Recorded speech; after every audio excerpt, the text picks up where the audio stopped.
এইভাবে একবার জিলিপি বানানো শিখে গেলে দোকান থেকে তো জিলিপি কিনেই খাবেন না। আর এখানে শুধু 1 কাপ ময়দা, আর 1 কাপ ময়দা দিয়ে কিন্তু আপনারা 1 কেজির মতো জিলিপি বানাতে পারবেন। আর এই রেসিপিটা ফলো করলে যদি আপনারা জিলিপি বানান তাহলে কিন্তু প্রত্যেকটা জিলিপি হবে একদম মুচমুচে আর রসে ভরা। এখানে দেখুন জিলিপিগুলো কতটা লোভনীয় লাগছে দেখতে, খেতেও কিন্তু খুবই মজার। নমস্কার বন্ধুরা, নতুন একটা পর্ব দেখার জন্য আপনাদের সকলকে স্বাগত জানাই। আজকে আমি আপনাদেরকে মাত্র 1 কাপ ময়দা দিয়ে 1 কেজি মুচমুচে রসালো জিলিপি বানিয়ে দেখাবো। জিলিপি বানানো এত সহজ, আপনারা কিন্তু এই ভিডিওটা দেখলে বুঝতে পারবেন। আর এইভাবে একবার জিলিপি বানানো শিখে গেলে দোকান থেকে তার কিনেই খাবেন না। তো খুবই সহজ, তো চলুন আমি খুব সহজভাবে বানিয়ে দেখাবো। আশা করছি আপনাদের অনেক পছন্দ হবে। তো জিলিপিটা বানানোর জন্য আমি এখানে ঠিক 1 কাপের মতনই ময়দা নিয়েছি। আপনারা চাইলে কিন্তু কমও নিতে পারেন, বেশিও নিতে পারেন। তো 1 কাপ ময়দা দিয়ে আজকে আমি জিলিপিটা বানাবো। এবার আমি এখানে একটা বাটির মধ্যে নিয়ে নিচ্ছি ময়দাটা। আর এখানে আমি একদম সামান্য একটু লবণ দিয়ে দিচ্ছি, লবণটা কিন্তু না দিলেও হয়। এবার আমি অল্প অল্প করে জল দিয়ে একটা গোলা বানিয়ে নেব। তো একবারে কিন্তু বেশি জল দেওয়া যাবে না, অল্প অল্প করে দিতে হবে।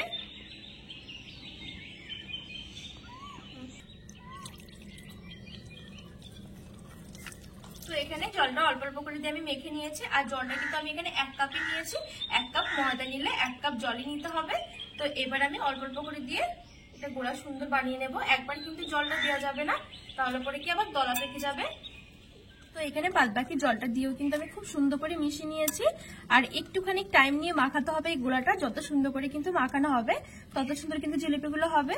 তো এবার আমি দেখিয়ে দিচ্ছি আমি গোলাটা ঠিক কিরকম করেছি। এই দেখুন, খুব বেশি কিন্তু এখানে পাতলা হয়নি, আবার কিন্তু খুব বেশি কিন্তু একটা ঘনও নয়। এবার আমি এক সাইডে একটু রেস্টের জন্য রেখে দেবো, ততক্ষণ আমরা চিনি শিরাটা তৈরি করে নেব। এবার আমি কড়াই চাপিয়ে এখানে 1.5 কাপের মতো আমি চিনি নিয়ে নিচ্ছি। আর দিয়ে দিচ্ছি 1/2 কাপের মতন জল। জলটা কিন্তু বেশি একটা দেবো না। আর আমি এখানে সামান্য একটু ইয়েলো ফুড কালার নিয়েছি। এই কালারটা দিলে না জিলিপিগুলো খুব সুন্দর লাগে দেখতে। সামান্য একটু এলাচের গুঁড়ো দিয়ে দিচ্ছি, এতে করে সেন্টটাও খুব সুন্দর আসবে। এবার আমি চিনিটা গলে যাওয়া পর্যন্ত অপেক্ষা করবো আর একটা চিটচিটে শিরা তৈরি করে নেব। তো এখানে কিন্তু খুব সুন্দর করে চিনিগুলো গলে গেছে। আর যেহেতু আমি জলটা খুব বেশি একটা দিইনি, তার জন্য কিন্তু এখনই কিন্তু চিটচিটে একটা ভাব এসে গেছে। এর থেকে বেশি কিন্তু চিটচিট করবো না, মানে এই হাতে ধরলে কিন্তু খুব সুন্দর একটা চিটচিটে ভাব আসছে। এখনই কিন্তু শিরাটা নামিয়ে নিতে হবে। এবার আমি জিলিপিগুলো ভেজে নেব। তো জিলিপি ভাজার জন্য আমি কিছুটা করে গরম করে নেব। এবার যে আমি ময়দা দিয়ে গোলাটা তৈরি করে রেখেছিলাম, এই গোলাটা আরেকটুখানি আমি এরকম মেখে নেব।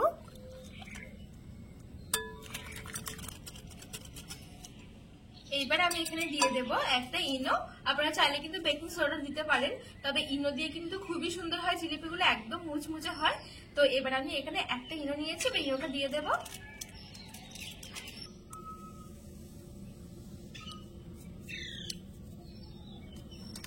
এবার ইনোটা দিয়েও ভালো করে মিশিয়ে নেব। তো এখানে আমি ইনোটা দিয়ে আরো কিছুক্ষণ মিশিয়ে নিয়েছি।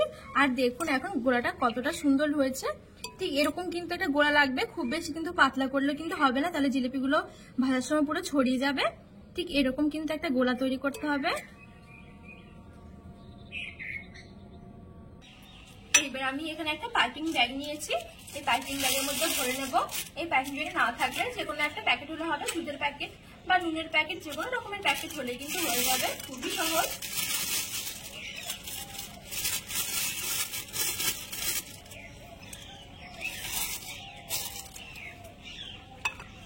গোলাটা আমি ভরে নেব।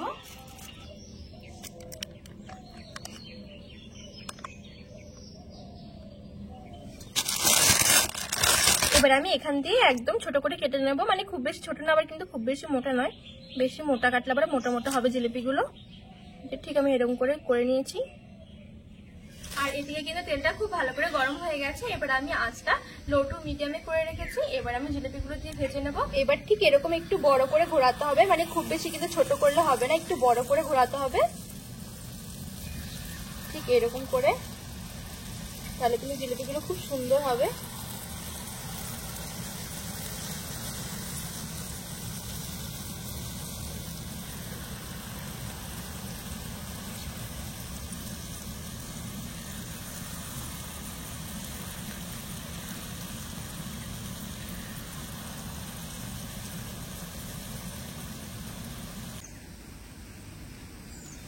বন্ধুরা খুবই সহজ, আপনারা কিন্তু একবার দেখলে কিন্তু বুঝতে পারবেন যে কতটা সহজ এই জিলিপিগুলো বানানো। তো খুব বেশি একটা কিন্তু দেবো না, অল্প অল্প করে ভেজে নেব। এবার আমি উল্টে পাল্টে একটু মুচমুচে করে ভেজে নেব।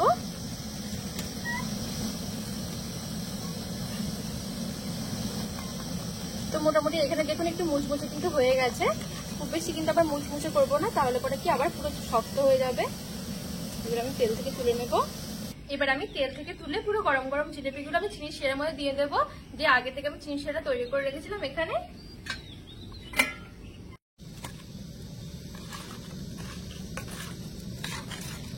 ভালো করে মিশিয়ে একটু রেখে দেবো।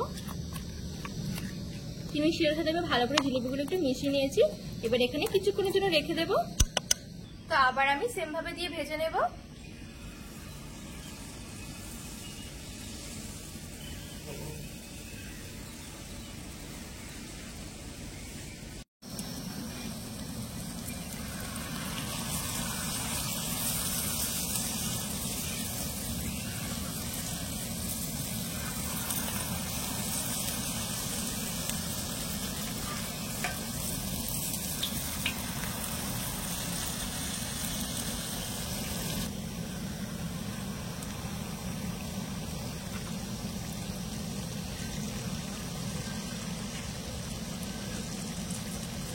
উল্টে পাল্টে আবারও মুচমুচে করে ভেজে নেব।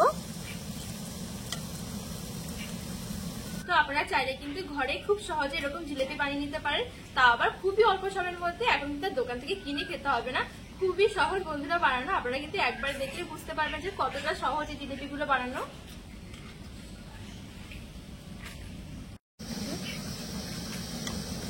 তো এখানে কিন্তু জিলিপিগুলো ভাজা হয়ে গেছে, এবার আমি তেল থেকে তুলে নেব।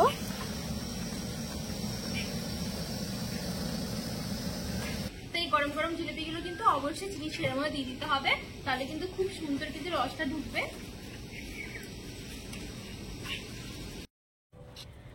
তো এখানে আমার সবগুলো জিলিপি খুব সুন্দর করে ভাজা হয়ে গেছে। এবার আমি জিলিপিগুলো চিনি শিরার সাথে খুব সুন্দর করে মিশিয়ে নেব। আর চিনি শিরার মধ্যে কিন্তু বেশি করে রাখা যাবে না, মানে 2 থেকে 3 মিনিটের মধ্যে কিন্তু চিনি শিরাটা খুব সুন্দর করে জিলিপির মধ্যে ঢুকে যাবে। আর খুব বেশি কিন্তু টাইমও লাগে না এই জিলিপিগুলো বানাতে, ঝটপট কিন্তু বানানো হয়ে যায়। আর দেখুন দেখতে কতটা লোভনীয় হয়েছে। আমার এখানে শুধু 1 কাপ ময়দা আর 1 কাপ ময়দা দিয়ে কিন্তু কতগুলো জিলিপি হয়েছে দেখুন। তো আমার 2 থেকে 3 মিনিট পর আমি এখানে একটা প্লেটের মধ্যে সাজিয়ে নিচ্ছি। আর জিলিপিগুলো এতটা সুন্দর হয়েছে আপনাদেরকে কি বলবো, আপনারা নিশ্চয় দেখে বুঝতে পারছেন যে কতটা মজার হয়েছে। আর আপনারা কিন্তু এইভাবে একবার জিলিপি বানানো শিখে গেলে দোকান থেকে তো আর কেনাই লাগবে না জিলিপি। আর এই রেসিপিটা ফলো করলে জিলিপি যদি বানান আপনারা, প্রত্যেকটা জিলিপি কিন্তু একদম মুচমুচে আর রসে ভরা হবে। আর দেখুন একবার কতটা লোভনীয় লাগছে জিলিপিগুলো দেখে। আর এবার চলুন আমি একটা দেখাই যে কতটা রস ঢুকেছে জিলিপিগুলোর মধ্যে।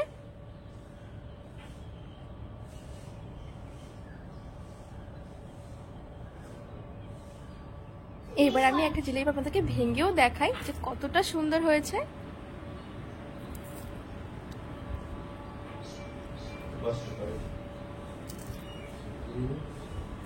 তো বন্ধুরা দেখলেন তো কত সহজে পুরো জিলিপি বানানো হয়ে যায়।